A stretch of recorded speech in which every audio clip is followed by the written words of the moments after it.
if you want to set an appointment a week, then based on that statistical data, you need to make 10 calls a day, 5 days a week. Welcome to Stay Paid Real Estate Marketing. Unlock the secrets of success in the real estate world, where each episode delivers valuable tips and strategies to elevate your marketing game and help you succeed in both life and business. Brought to you by Reminder Media. Hello, everyone. This is Luke Acree. Welcome to Stay Paid. I am without my co-host again, Josh Dyke. I'm going to try to make him jealous today because we do have a rock star losing her house and her income sources. Jacki Semerau Tait needed to recreate herself. Her $4 story, seemed like the lowest of lows, but became the catalyst needed to launch her into her dream life. She's currently a top producing realtor with a background in marketing and advertising. She has been using her expertise in real estate and marketing to coach real estate agents nationwide to success in their career. Over the course of the last decade, get this, she has coached hundreds of agents to create a successful book of business while helping them maintain a healthy work-life balance. We're going to have to talk about that today because that is a hard thing to do. As a speaker, she talks about mindset, motivation, and marketing, and has shared the stage with people like Les Brown and Magic Johnson. Jacki's life mission is to help people overcome their biggest struggles, stop self-sabotaging, and start living on purpose in purpose. Jacki, welcome to the podcast. Luke, thank you so much. I'm excited to be here today. Yeah, I'm excited to interview you. Not only did I find out you're an insanely successful realtor when I was doing some research on you, but you're also a client of Reminder Media. So I'm extra happy today. I was telling Jacki before we came on that it's always great when you get to interview top producing people that are also clients. It feels amazing. I would love to dive right in and talk to you about probably the most important thing, your life mission is to help people overcome their biggest struggles, right? Stop self-sabotaging. And then you use this phrase, start living on purpose and in purpose. What does that mean? Why is that your life mission? That is such a passion of mine because I think a lot of people, when we go and grow, we get caught up in what we should do, what we have to do, what we think we need to do. We get caught up in what society tells us, what our family tells us, or just what our own headspace says. This is what you must do. This is what you should do. And I think what happens is we get caught up in this wave of just, to say inertia, but kind of a wave of inertia where we're not really showing up on purpose. And so my whole mission, whether it's helping people in the real estate industry, which is my specialty, but also even beyond that, is just really helping people to grab onto, well, why am I here? What is my purpose? And I think a lot of messaging out there will tell you that your purpose and your career should be one and the same, but I don't agree at all. I think that when you figure out what your purpose is, you now can show up in whatever it is you do for a living. You can show up on purpose and living within your purpose, and you know that. For example, I know that my purpose is to help lift other people up and to show up intentionally. And so when that's my purpose, I can show up at a listing appointment with my real estate clients and we have conversations that lead to the purpose of, well, why are you selling your house? How can I help you move on to that next phase? And then we really get into the purpose of that. And then we use that to put the pricing and the marketing in place, things like that. So it's really showing up intentional. I love that. And when I think about that, it's so freeing because when you have a purpose that is bigger than your career, if you think about it, whether you're a realtor, a janitor, a financial advisor, could be a truck driver, it's think about what you said, lifting people up, right? Living intentionally. You could do that as a truck driver. You could do that as a janitor. And that's a really freeing thing for people when they find that it's like, hey, my purpose is this, and then I'm going to be intentional. So whatever I do, I'm going to do it with intention to fulfill this purpose. I love that. It's absolutely great. Talk a little bit about, you've built a team of 6 agents. You guys are doing, tons of transactions, millions of dollars in volume a year. Most of it's coming from referrals. Have you built your business and your book of business to generate referrals? Like tactically, what have you been doing that's been working for you? The number one thing is leading with appreciation. So whenever we have a closing, we definitely give a little thank you gift. We send out cards. We send out the happy anniversary after 1 year, whether it's an anniversary of them buying their house or an anniversary of when we sold their house and they moved on into whatever that next phase is. And it's just really staying in touch with them and building the relationship. So if I can build a relationship with my clients, past clients, or even just anybody who comes into my world, into my sphere of influence, whether it's on the personal level, the professional level, whatever the case may be, if I can continue to build that relationship and show them that I'm not here for the transaction, I'm not here for the dollars, I'm here to help them. I'm here to say, how can I, with my personal expertise in real estate, how can I use that to help your life become easier, better, meet a goal, meet a dream, whatever that is. So by building that relationship, leading with putting them above my own needs, I'm a true believer in that whole giver's gain, that if I help you meet your goals, then I can't help but to meet my own. Yeah, I love that. Do you find, like, how do you build the relationship at scale? Like, how big's your database as a group? How many people do you think you have in there? Oh, I couldn't even tell you as a team right now. I can tell you that my personal database right now is about 2,800 people. Oh, so it's pretty big, 2,800 people. How do you try to manage? I know the 80-20 rule probably applies. How do you try to build relationships at scale? Because that's one of the pain points I always am talking to agents about. It's like, well, you can't personally have a relationship with 2,800 people. It's too many, right? But you have your top 20%. Like, how do you try to factor in and think about who's my top 20%, who I'm going to actually talk to and have phone calls with versus people I'm just going to send an email to or a mailer? What's your thought process there? Well, so first and foremost, it really does depend. I talk a lot about a relationship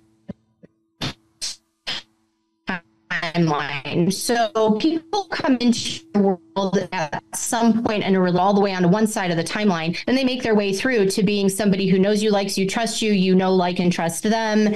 And you've got a really positive personal relationship on that side of things. So people come into your world somewhere on that relationship timeline. If they are a total stranger and they come into my database, I'm going to treat them far differently than I'm treating the people who are kind of at that, as you say, 80-20 rule, at this 20% of the timeline where they are somebody that I would recognize in public. They're somebody that when I call them, they probably have my name saved in their phone. So that's how it's really going to be dependent. So I'm going to focus most of my effort and energy on the people who I know, like, and trust, or they know, like, and trust me, and build upon that. I think a lot of people get lost in the fact that they're trying too hard to work with those complete strangers, and they're really trying to show their value to those total strangers. But when you build your business that way, it can tend to be a little more transactional. It's harder to get that relationship built to a point where they're ready to refer you, where they've got you stuck in their phone as my go-to real estate agent. And whenever somebody says, oh, I'm thinking about selling my house, they send your contact information. Oh, you got to talk to my person in real estate. Doesn't even matter if it's in the area I sell. So that's where you really want to get to be. So you have to, like you said, scale. These people who come in as complete strangers, if they come in off of a phone call because they're searching best realtor in Flagstaff, and I take that call, then of course, then we go from there and start to plug in, well, what are their needs? If they're asking me a specific question, I'm obviously not going to just ignore that. But if they somehow kind of fall off and go, well, I'm just going to wait for a while, then they get put into automated systems, emails, action plans, things like that. Whereas these people on the top 20% of my database, they're going to be the ones that I'm making sure I'm touching base with them on a personal level once a quarter. Okay. Whether it's a phone call, a text message, a handwritten note card, things of that nature. Okay, that makes sense. I'm assuming you use a CRM? I do. I use Follow Up Boss. You use Follow Up Boss. Okay, that's the one my brother uses too. Have you found, do you automate your emails through your CRM, or are you using another email program? Like, what do you do email wise? Like, content wise, what are you sending? Now, nothing's a magic bullet, but I'm just curious, like, do you find like an email newsletter? Do you find listings, market reports? Like, what are you finding is working right now for you, or people are appreciating? Yes. All the above. All the above. I love it. Yes, I use all. You know what's so funny is people are listening, though. I want to drive home the point that that's actually right. Like, what I've been at this for obviously over a decade now with thousands of agents, and have found that it doesn't matter like how hard you put into an email piece of content. Like, it's just, you need it all, and you need it all going out consistently. And it's the frequency and consistency of brand equity going in over and over again, and not just being transactional, but having a nice spread of transaction value, entertainment, all that stuff is really the difference maker. How many touch points do you think you're doing a year right now to your database? To like an individual person, the goal is to do 33 touch points. Okay. Awesome. Now that's going to be different based on, again, where are they in the relationship timeline? If they came in as an internet lead, which I personally don't really work internet leads very often unless my team for some reason can't do it, or it's a specialty, something that I specialize in, that kind of thing. But if it's an internet lead, they get put directly into the CRM with an action plan attached to it. So they're going to get certain touch points. Our action plan is going to tell you, first of all, it's going to send out messaging via text and via email. And also it's going to remind us that we need to call them. We need to touch base with them. And so I can't push enough how important a CRM is, one that will set up where it will remind you to do things. I wake up in the morning. I'm not a very organized person, so I need my follow-up boss to tell me what to do for the day. So it literally is my boss of follow-up. I wake up in the morning. I have an email that came in at 5 a.m. while I am still in bed, and it says, hey, here's what you need to do. And it comes up with whatever tasks or reminders that I put into my system, whether it's from an action plan that automates or from the last time I talked to them, I go, oh, make sure you touch base and you send this or you do that. So it literally tells me what to do every day. And I find that as long as I follow what my follow-up boss tells me to do, I'm in pretty good shape. I love that. I think that's such a good piece of wisdom. Can you, like, when people think referrals, right, they don't think prospecting, right? Because it's naturally like referrals are coming to you. Like, how do you think about in your day, and maybe you can think of your agents, how do you teach them to go prospect through their sphere? Like, if I wake up today on your team, like, what am I calling my sphere to touch base, and that will naturally lead to referrals? Like, what's my prospecting hour or 2 hours? Like, how do you think about prospecting for the business? 10 calls a day. Okay, 10 calls a day. 5 days a week. 5 days. That is your minimum. So there was a study that Curator, I'm sure you know who Curator is. They did a study that shows and basically I'll just break it down, that for every 100 calls you make, you are going to get 29 people who will answer. Out of those 29 people who will answer, half will talk to you. So about 14, 15 people will actually engage in a conversation, which they measured as being 30 seconds or longer. Okay. From those people, from that little bucket of people, 14 to 15 people, statistically speaking, you can set 2 appointments. Wow. All right. So I take that into my world and into the world of the people that I coach, the people on my team. And we go, okay, listen, if you want to set an appointment a week, then based on that statistical data, you need to make 10 calls a day, 5 days a week, because statistically speaking, that will lead you to 1 appointment per week. And if you are in real estate and you have 52 appointments for the year, I promise you, you are going to make a very healthy 6 figures, no matter what market you're in. And I coach a lot of people in small marketplaces. I think it's one of the things as a coach that sets me apart is that I live, work, and play in a small marketplace. So I used to live, work, and play in the Scottsdale, Phoenix metro area, large marketplace, moved up to Flagstaff, Arizona. And now I focus my business in Northern Arizona, and it's all a bunch of small towns. So I come at it from a unique perspective in that if you want to coach with me, I get it. If you live in a place where, your database, you can't call 800 expired listings every day because your marketplace sells 800 homes in a year. So you have to really take into that focus. So for the most part, if you're getting an appointment a week, you're going to have a very successful book of business. I love that. So 10 calls a day, 5 days a week. Love those stats. I love Jimmy Mackin and Chris over at Curator. They're amazing. So I'll have to check out that research because that's pretty phenomenal. Can you talk a little bit about agent referrals? Because I know you do a lot of sphere of influence referrals, but then you also do agent referrals. How have you built that? So I think agent to agent referrals are one of my favorite ways to work, even though a lot of people will go, oh, but you have to pay a referral fee on that. But to me, that referral fee, you can look at it one of two ways. You can look at it as, oh, this is going to replace the marketing fee that I would typically pay to get this person in my world. But I look at it as a shortcut fee because Luke, if you know somebody who needs to sell in Flagstaff and you don't sell in Flagstaff and you got to call Jacki. She's my go-to agent in Flagstaff. In fact, I'm going to call her and make sure she's taking on new clients. So she knows, I know she can take good care of you. And you call me and say, Jacki, I've got somebody looking by in Flagstaff. Here's what they're looking for. Great. Do you want to give me their number and I'll call them? Or do you want to have them call me? And then let's go. The shortcut is you've already got that great relationship with these people. They don't know me from anyone. But because you say I'm great and they already know, like, and trust you, then they come into my world and I have already a know, like, and trust factor from them that I wouldn't have if they just, Googled me and found me on, my Google reviews or something like that and called me.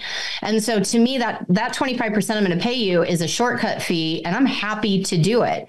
And so the way that I build that is by communicating with agents outside of my marketplace. And I like to, if you're going to here's a couple of really great ways you can do this. Doesn't matter who you are, where you sell real estate. If you have to take your CE classes for your state, go to a different portion of your state and take your CE classes there. So smart. Yeah, so smart. I built a strong network by joining a mastermind group. This was pre-COVID, we met once a month in the Phoenix area. So I would drive down the hill. It's a 2-hour drive from Flagstaff to Phoenix. I would drive down the hill and go to this mastermind group where there was, at any given month, there was anywhere between 15 to 30 of us. I think in total, there was maybe 50 people in this group, but I was the only person driving down from Flagstaff. And so I was able to build a really positive relationship with a lot of these agents. And because it was a mastermind, I knew they knew what they were talking about. They knew knew what I was talking about. And so we could pass referrals back and forth really easily and know that they were going to be taken good care of. So that's another thing you can do. That's incredible. Wow. Okay. So talk a little bit about your coaching that you do. So I know you have like a coaching pod, I think of like 20 people or so that can get into a coaching pod, but can you talk a little bit about that? Yeah. So I do coaching pods. We take a 3-month period. It's a group coaching and I limit it to 20 agents because I've found that if you have more than that, typically speaking, people kind of get lost in the mix. And so with 20 people or less, we always have time and opportunity for everybody to contribute. But what it's really based on is building up the habits of being a relational real estate agent. And so in the beginning, we start by digging down and getting into I call it your 7th level why. So we get really into that because you got to start with your strong foundation. When things get hard, you have to know why you're doing this to stick it out. We talk about your scheduling and your systems because you can burn out so easily in this business. So I help you put boundaries around your schedule and build your systems in such a way that you're keeping those boundaries in place. And then from there, we do a lot of activities. You have homework after every session where you're going to go out, you're going to put some of these things in play. We talk a little bit about scripting, but I am far less about the like an actual script where I've got it written on a piece of paper and I'm going to read it to you. Instead of that, what we really train for are conversation starters, cues that you're listening for, that you can then respond in kind in a way that's going to lead that conversation into a real estate opportunity.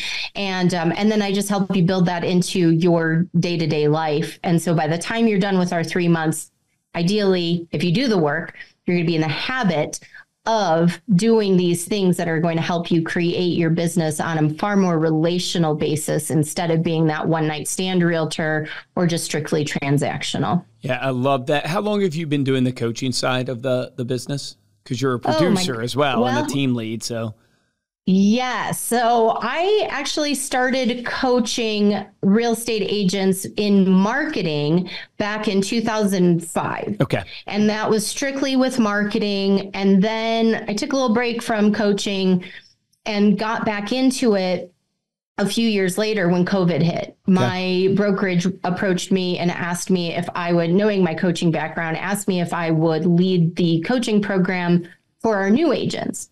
And so I started doing that, focusing on new agents, but it really reminded me that I'm really passionate about helping people who are in it to win it. They're doing this business, they're living on the real estate commission roller coaster, and I want to help them get off that roller coaster. And I want to help them get a steady book of business, a good life work balance, and, you know, be able to pay all your bills and not wonder like, oh, am I going to be able to do it this month? Mm. So I started to then go back into doing the group coaching with seasoned agents, people who've been in the business, typically speaking 3 years or more. Okay. And that's what this particular group pod really focuses on. I love that. The hamster wheel of real estate is a real thing. I mean, this pressure cooker of basically not knowing, every single day you feel like a hamster on the wheel, just going at the wind. It's like different directions. And if you can stabilize and build a predictable, scalable business, which is what you've done, it is phenomenal, because then you work the system and the system works, right? So last question for you is, it's a tough market. I don't know how Flagstaff is, right? It might be different. It might not be hit as well. But across the country, you know, there was an article on Inman News not too long ago that said in 2023, 49% of agents did 1 or 0 deals. So half the industry, basically. And then you look at 2024, you know, we're hearing it across the board from clients and prospects that it's a little tougher out there for them. What would you say to agents? Like, I know there's not one magic bullet, but where would you have agents focus right now, hardcore right now in 2024, that you're trying to do for your team? Just like, this is what we're going to focus, this is what we're going to double down and do. This is where we're going to put our energy. It's in your database. So the very first thing I'm going to tell you is that if you don't have your database set up, you need to get on top of that. Right now, a lot of people, if I start to coach with them, they'll say, oh, well, this is where I keep my database. And they hold up their phone. No. Because let me tell you something. If you're not taking notes, every time you talk to somebody, you need to take notes. Because when you are doing 5 deals a year, it's easy to keep track of your conversation, but that doesn't scale. You can't keep it all in your brain. So every time I talk to people, I'm making notes. When they say, oh, well, I have 2 dogs and I need a fenced yards, I'll go, oh, what kind of dogs do you have? I write down, oh, they've got a corgi and a chihuahua. Well, what are your dogs' names? Oh, I write down, it's Fluffy and Fifi. And then when I talk to them, they say, well, we're not really ready to make a move for 6 months, whatever. Okay, great. So I stay in touch with them through drip emails. And then the next time I call them, when I say, hey, how are you? How's Fluffy and Fifi? And they go, oh my gosh, you remember I have Fluffy and Fifi? Yeah, because I wrote it down. So you got to get on top of your database. And where we are doubling down is by making intentional relationships with the people. And again, you kind of start with the people who already know you, like you, trust you, and you work your way backward. And that's some of the things we talk about in the coaching is how do you add people into that world? A lot of times people go, well, I have 10 people who know me, like me, trust me. Well, we need to get you more people people and you trust you. How do you do that? And that's where this coaching comes in. But that's 100%. If you're going to double down on anything, double down on your intentional efforts to create relationships. Don't worry about online leads. Don't worry about, getting perfect strangers into your hopper. Nurture the people who are already there. So good. I could not agree more. I mean, the data shows it. Look at NAR's data from just 2023. 65%, I think, of all listings came from referral and repeat business. You don't get referral and repeat business without a relationship. So it's all the relationship. You're spot on. How can people get in touch with you? How can they learn about your coaching program? So the best way that you can get in touch with me is if you just go to stepstostrength.com. That's going to take you to all the things. And in there is a link. If you download, I've got what's called a Sphere of Influence Mastery Guide. And if you download that, then you're going to get information about the next coaching pod, which we're actually launching in April. So this is perfect timing. I would highly recommend that you reach out to me. The other thing you can do is just find me on Instagram and shoot me a DM and say, I want to coach with you. How do I do this? And I will make sure you've got all the stuff you need to be plugged in. Amazing. Jacki, thank you so much for coming on the show. So many golden nuggets there. I would encourage people, go back and listen. I asked, I don't have Josh as our, good person who does the outro, but I would ask and tell all of you, hey, share this episode with a friend, because, out there, you already heard me say it, 49% of agents closed 1 or 0 deals last year. There's a lot of agents out there that are struggling, that need to know where to focus their time. And this could create impact for them if you share this with them. Also, we would love for you to review us 5 stars on either Spotify or Apple Podcasts. It helps get the show seen by more people. All of the links that Jacki talked about will be in the show notes at staypaidpodcast.com. And my action item for everybody on this, because we can't close out the podcast without an action item, is she gave you absolute gold there of what you should do every single day. 10 calls a day, 5 days a week. 10 calls a day, 5 days a week. That's the math to get you to 52 appointments per year. Think about it. You're going to make a healthy 6-figure living doing that, but you have to be intentional. You got to get off this hamster wheel. So go check out Jacki's stuff. Remember, the difference between top producers and mediocre producers in every business is top producers take action. Take action on that today.